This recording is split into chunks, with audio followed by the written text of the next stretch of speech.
Assalamualaikum warahmatullahi wabarakatuh.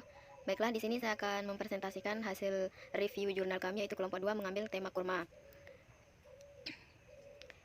Jurnal pertama yaitu dengan judul Pengaruh Pemberian Jus Kurma pada Ibu Bersalin Kala 1 terhadap durasi persalinan di wilayah kerja Puskesmas Langsabaro. Penulis yaitu Cut Mutia, volume 1 nomor 1, halaman 29 sampai 34 tahun 2019, reviewer kelompok 2. Abstraknya, persalinan merupakan suatu proses fisiologis yang dialami oleh wanita dengan melewati serangkaian proses alami dimulai dari kontraksi rahim untuk dapat melahirkan janinnya. Penelitian ini menunjukkan bahwa selama persalinan normal, ibu masih diperbolehkan untuk makan dan minum karena tidak adanya bukti kuat yang menyebabkan terjadinya aspirasi. Pemberian nutrisi selama persalinan sebagai sumber energi bisa didapatkan dari kurma. Penelitian menunjukkan kurma memiliki kandungan nutrisi yang baik bagi tubuh, kaya karbohidrat, dan terbukti dapat mempengaruhi kemajuan persalinan dan menambah tenaga meneran serta mengurangi pendarahan postpartum. Jurnal 2 dengan judul Pengaruh Pemberian Kurma Muda terhadap kadar FSH dan reseptor FSH ovarium tikus putih, Ratus nervegicus. Penulisnya yaitu Herlambang, Ovi Olivia Rahman, dan Erni Kusdiah. Volume 7 nomor 1, halaman 117 sampai 121 tahun 2019, reviewer kelompok 2. Abstraknya itu infertilitas dapat memberikan dampak psikososial. Di Indonesia, kebiasaan mengonsumsi kurma muda sering dilakukan oleh pasangan untuk meningkatkan kesuburan. Hormon FSH merupakan salah satu faktor yang berperan dalam polikelgenesis. Belum adanya bukti ilmiah efek konsumsi buah kurma muda terhadap reproduksi wanita, mendorong dilakukannya studi ini. Studi ini bertujuan mengetahui kadar hormon FSH dan gambaran jaringan ovarium pada tikus setelah pemberian kurma muda.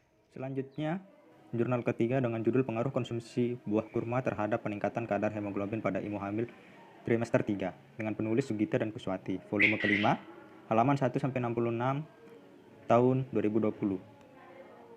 Anemia pada ibu hamil merupakan masalah yang banyak terjadi di Indonesia. Anemia bisa terjadi pada semua usia. Di Indonesia, prevalensi anemia masih tinggi.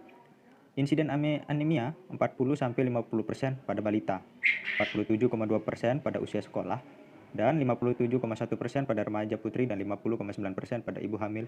Anemia merupakan dampak dari masalah gizi dan merupakan salah satu penyebab kejadian perdarahan pada saat persalinan.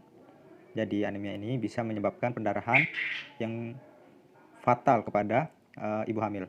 Sebagian besar anemia disebabkan karena kurangnya asupan zat besi atau defisiensi zat besi. Penanggulangan anemia pada ibu hamil dapat melalui pemenuhan nutrisi dalam tubuh yang diperoleh dari dalam buah-buahan serta sayuran. Salah satunya dengan konsumsi buah kurma yang mengandung 13, mg zat besi per 100 gram. Jadi dengan mengkonsumsi buah kurma yang mengandung 17, mg zat besi per 100 gram bisa mengobati atau memenuhi pemenuhan nutrisi terhadap tubuh agar tidak terjadinya anemia. Selanjutnya, jurnal keempat yang dengan judul Mengungkap Rahasia Buah Kurma dan Zaitun dari Petunjuk Hadis dan Penjelasan Sains dengan penulis Muhammad Ervan Subahar dan kawan-kawan, volume 16 tahun 2015. Hadis tentang kurma bernilai ma'ruf sahih dan hadis tentang buah zaitun bernilai hasan sahih.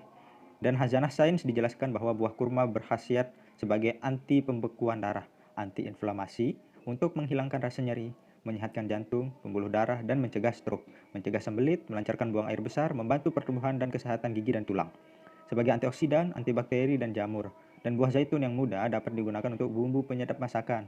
Dan ketika matang, minyaknya berguna untuk kesehatan dan kecantikan karena mengandung flavonoid, apigenin, leteunolone, glycerol, dan derivatnya atau omega 9, sehingga efektif meningkatkan aktivitas antioksidan di plasma dan melindungi sel dari oksidasi LDL.